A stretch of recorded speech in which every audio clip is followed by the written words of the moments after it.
The Liar's Diary by Patry Francis.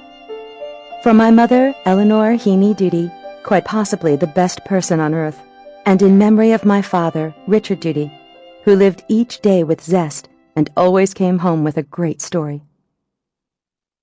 Chapter 1. There was so much talk about the new music teacher before she arrived that her coming was almost anticlimactic. However, I would soon learn that Allie Mather never allowed herself to be upstaged, not even by her own advanced publicity. The very first day of classes, she wrinkled her nose when a student called her Mrs. Mather. "Please," she said, "call me Allie." Well, you can bet our principal, Simon Murphy, straightened her out on that one.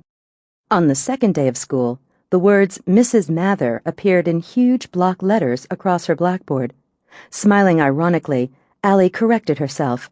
The students were to call her Mrs. Mather, as Mr. Murphy requested. By the end of her little speech, however, it was obvious that in the us-against-them atmosphere that frequently permeated the school, Allie was one of them, even if they did have to call her Mrs. Mather. As the school secretary, I was the first one to see her on opening day. She had to be pushing 40, but she zipped past the front desk with such energy that I almost mistook her for a student. Maybe it was the hair that flowed over her shoulders in undulant waves, or the jeans she was sporting in defiance of the dress code. But mostly, I think it was that zest, a spirit that practically gave off sparks as she sailed down the hallway. "Wonderful morning, isn't it?" she called out, smiling. "Yes, lovely," I said.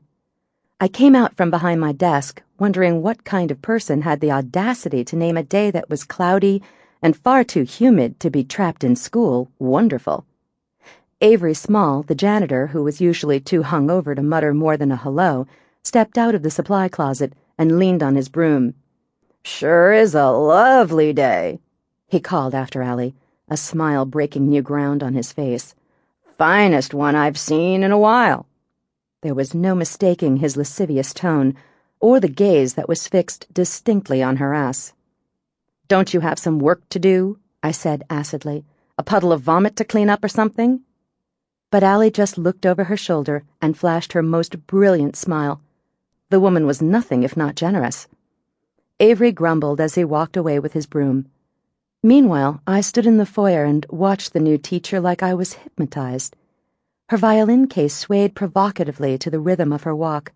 It was a battered old thing, hardly what I expected a professional musician to carry. It reminded me of the nicked cases the kids toted to Sample complete. Ready to continue?